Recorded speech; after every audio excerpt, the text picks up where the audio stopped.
I, 38M, grew up in what I thought was a close-knit family. We weren't wealthy, but my parents worked hard to provide for us three kids, me, my sister Rachel, 36F, and my younger brother Thomas, 32M. Our father passed away from a heart attack when I was 20, leaving our mother Clara, 61F, to raise us alone. She worked two jobs to put Rachel through business school, while I worked my way through engineering college with scholarships and student loans. Thomas was still in high school then. I met my wife Lucy, 35F, during my final year of college. She was studying architecture and came from a completely different background. Her parents were wealthy real estate developers who had set up a substantial trust fund for her before they tragically died in a car accident when she was 16. Lucy was raised by her aunt, who passed away shortly after our wedding. Despite our different backgrounds, Lucy fit perfectly into our family. She helped my mother start a small catering business, supported Rachel's dream of becoming a financial advisor by connecting her with her old family contacts, and even tried to mentor Thomas when he dropped out of college saying he wanted to become an entrepreneur. Looking back, I should have seen the signs of how my family, especially Thomas, seemed too interested in Lucy's financial matters. We had 8 beautiful years together before Lucy was diagnosed with aggressive breast cancer. She fought hard for 2 years, but the cancer spread despite multiple treatments. During her final months, she was most concerned about our daughter Ashley, 7F. Lucy knew how hard it was to lose parents young, so she meticulously planned Ashley's future. Lucy converted her trust fund, worth about $850,000, into an inheritance fund for Ashley. She specifically structured it to cover Ashley's education and give her a strong start in life. Against my initial objections, Lucy insisted on making my mother and sister co-trustees instead of me. She said it would be better to have financial professionals managing it, Rachel, while having a loving grandmother, my mother, to ensure the money was used wisely. I trusted my family completely, so I agreed. The first 2 years after Lucy's death were incredibly difficult. My mother moved in with us to help care for Ashley while I struggled with grief and working long hours at my engineering firm. Rachel handled all the paperwork for Lucy's estate and the trust fund, giving us monthly updates about how well the investments were doing. Thomas started visiting more often, always talking about his latest business ideas and how he just needed some capital to get started. Things started changing about 6 months ago. I noticed my mother becoming anxious whenever I mentioned Ashley's future education. She would quickly change the subject or make excuses to leave the room. Rachel, who used to be obsessive about sharing monthly investment reports, began missing our family dinners and ignoring my calls about the trust fund updates. Then last month, my cousin Michael, 41M, who works at the bank where the trust fund was held, called me in a panic. He had discovered numerous unauthorized withdrawals from Ashley's trust fund while reviewing accounts for an audit. The transactions dated back over 2 years and totaled more than $600,000. What made it worse was that many withdrawals were labeled as business investments or family emergency loans. When I confronted Rachel, she broke down completely. She and our mother had been using the money to help Thomas with his supposed business ventures and gambling debts.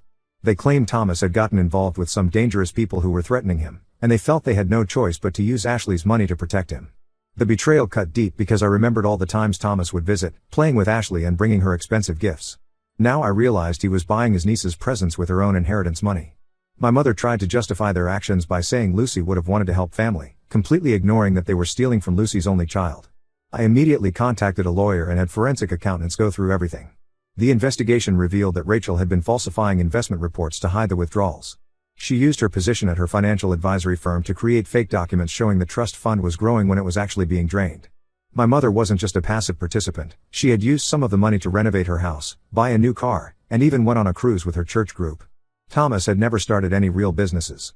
Instead, he had been gambling away the money at casinos and through online betting sites. I've already initiated legal proceedings and filed police reports. I moved out of our family home with Ashley and cut all contact with my mother, sister, and brother. Some extended family members are saying I'm being too harsh, that families should forgive each other. Others are encouraging me to press criminal charges. The hardest part is explaining to Ashley why we don't see Grandma anymore, or why Aunt Rachel doesn't come to her school events. She's too young to understand the full extent of what happened, but old enough to feel the loss of her family members. My mother has been telling everyone that I'm overreacting, that they were going to pay back the money eventually. But how do you repay $600,000 when none of them have any significant assets or savings? They didn't just steal money, they stole my daughter's future and betrayed my late wife's trust. Ida for pursuing legal action and cutting them off completely? I feel like I failed Lucy by not protecting the future she planned for our daughter. Edit. To address some common questions, yes, I've already filed police reports and the investigation is ongoing. No, there's no chance of recovering the full amount as most of it was spent on Thomas's gambling and untraceable cash withdrawals. Update 1. It's been 2 months since my original post, and I never expected things to get even worse. The police investigation into my sister Rachel's activities opened up a massive can of worms that has shaken our entire extended family and local community. The forensic accountants discovered that Rachel's scheme went far beyond just stealing from Ashley's trust fund. She had been running a complex fraud operation at her financial advisory firm, using her clients' accounts to cover up the withdrawals from Ashley's trust fund. When she needed money for Thomas, she would take it from elderly clients' retirement accounts, then use other clients' money to cover those withdrawals, creating a massive Ponzi scheme. One of her victims was our own Aunt Patricia, 68F, who lost her entire retirement savings of $180,000. Aunt Patricia had trusted Rachel completely, even convincing her friends at church to invest with her. Now over a dozen elderly people in our community have lost their life savings. The firm's internal audit finally caught up with Rachel's activities when one of her clients tried to make a large withdrawal for medical expenses and the money wasn't there. She was fired immediately, and the firm is now facing multiple lawsuits. They're cooperating with authorities, which has helped uncover even more evidence of fraud. Thomas's involvement turned out to be deeper than anyone suspected. Bank records show that Rachel would transfer money to his accounts, and he would withdraw it in cash at various casinos. He claimed he was using the money for business investments, but surveillance footage from these casinos shows him gambling away tens of thousands of dollars in single nights. My mother's role in all this has become clearer too. While she acts innocent and claims she only signed documents Rachel put in front of her, her bank records tell a different story. She used trust fund money to not only buy a new car and renovate her house but also to pay off her mortgage and give loans to several church friends, money she knew came from Ashley's inheritance. The community's reaction has been intense. Many people at my mother's church, where she was once a respected elder, have turned against her after learning she helped steal from her own granddaughter and enabled Rachel's fraud against other church members. She's been asked to step down from her church positions and has lost most of her social circle. What's particularly infuriating is that during this time, I discovered my mother and Rachel had been spreading lies about me in the community. They told people I had gambling problems and that they were protecting Ashley's inheritance from me. Some people actually believed them, which explains the cold shoulders I've been getting at community events. My cousin Michael, who initially alerted me to the theft, has provided more details about how the scheme worked. Rachel would come to the bank with documents supposedly signed by me, authorizing withdrawals for Ashley's educational expenses or medical needs. The signatures were forged, and Rachel used her professional reputation to prevent anyone from questioning the transactions too closely. The investigation has also revealed that Thomas has multiple maxed-out credit cards and loans from questionable sources. He's been telling these creditors that he's expecting a big inheritance, leading them to believe he has money coming. Now these people have started showing up at various family members' homes looking for him. I've had to increase security at our new apartment after my mother showed up multiple times, once causing a scene in the lobby. She refuses to accept responsibility, instead claiming that Lucy would understand and that family has to help family. She seems to have completely forgotten that Ashley is her family too, her only grandchild. The stress of all this has started affecting Ashley's schoolwork, so I've enrolled her in counseling. Her teacher mentioned she's been drawing pictures of her Aunt Rachel in jail, which both breaks my heart and makes me angry all over again. How do you explain to a 7-year-old that the family members she loved and trusted stole her future?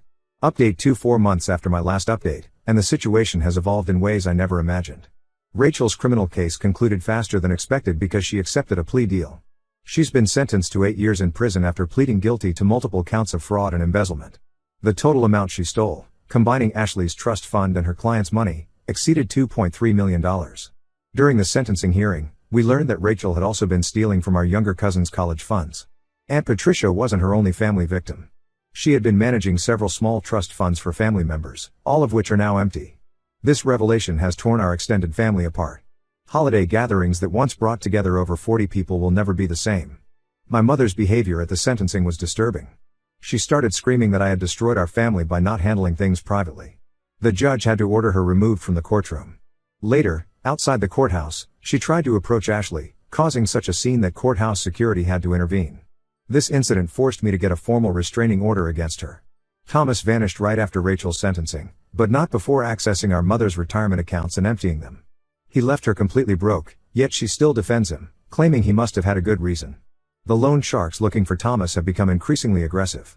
2 of them showed up at Ashley's school asking questions, which forced me to move her to a different school mid-semester. Through all this, I've been discovering more about Lucy's final months. Her old friend Barbara, 62F, recently shared some emails where Lucy expressed concerns about my family's financial interests. Apparently, both Rachel and Thomas had approached Lucy multiple times asking for investment opportunities while she was undergoing chemotherapy. Lucy never told me because she didn't want to create family tension while she was sick. Barbara also revealed something that made me physically ill. Thomas had tried to convince Lucy to change her will during her final hospital stay, when she was heavily medicated. The nurses had to remove him from her room. I never knew about this because I was home with Ashley that day. Lucy didn't tell me, probably hoping to protect our family relationships until the end. The investigation into the missing money led to discovering 3 storage units rented under Rachel's boyfriend's name. They contained luxury items bought with stolen money, designer handbags, expensive electronics, even a collection of rare coins that Thomas had supposedly invested in. The boyfriend claimed he had no idea about the fraud and is now cooperating with authorities. Most disturbing was finding Lucy's jewelry in one of these storage units. Pieces I thought my mother was keeping safe for Ashley had been sold or pawned. The only piece we recovered was Lucy's engagement ring, which Rachel had apparently been wearing herself. The sheer audacity of this discovery left me speechless. Update 3. It's been 6 months since my last update, and I believe this will be my final post about this situation. Thomas has been found in Cabo San Lucas, Mexico, living under a false identity. He had been working as a financial consultant for American tourists, running the same old scams with a new group of victims.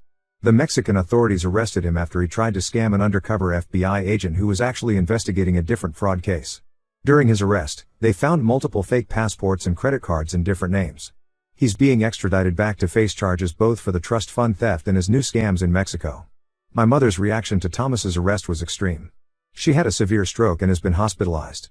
Various family members have been pressuring me to visit her, saying she's been asking for Ashley and me. Some are claiming she's had a change of heart and wants to make amends, but others have revealed she's mainly concerned about who will take care of her now that she's disabled. Through all of this, more family secrets have emerged. My father's life insurance policy, which my mother claimed paid out only $50,000, was actually worth $500,000. Rachel helped her hide this money years ago, and they've been living off it while pretending to struggle financially. This deception started long before Lucy's death, showing that their pattern of financial fraud within the family isn't new. The recovery of assets has been minimal. Between the 3 siblings, they spent nearly all of Ashley's inheritance. Rachel's prison commissary account mysteriously receives regular deposits from unknown sources, suggesting she might have hidden money somewhere that even the investigators haven't found. Several of Lucy's former friends have reached out to share stories about her generosity toward my family.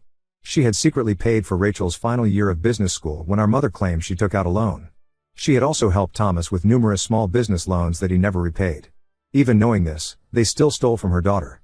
The final betrayal was discovering that my mother had been writing letters to Ashley's school, trying to get information about her under the guise of being a concerned grandmother. She even attempted to attend Ashley's recent school play by claiming to be Lucy's mother. Thankfully, the school's security measures prevented this.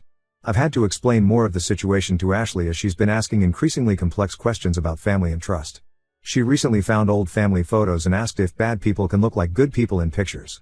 These moments break my heart but also remind me why maintaining our distance from them is crucial. For those asking about total recovery, between asset seizures, legal settlements, and recovered items, we've managed to reclaim about $200,000. While it's nowhere near the original amount, it's something. Ashley's future isn't completely secure, but we're rebuilding. The hardest part isn't the lost money, it's the lost relationships and innocence that can never be recovered. This entire experience has taught me that sometimes the most dangerous betrayals come from those closest to us. The family members who knew what was happening but stayed silent are just as complicit as those who actively participated in the theft. Moving forward, Ashley and I are focusing on building new traditions and surrounding ourselves with people who deserve our trust. Thank you all for the support throughout this journey. Many asked about my mother's current situation. She's being cared for by my Aunt Patricia, who has chosen to forgive her despite losing her own retirement savings. As for me, I'm focusing on raising Ashley and building a life where she won't have to question the motives of those who claim to love her.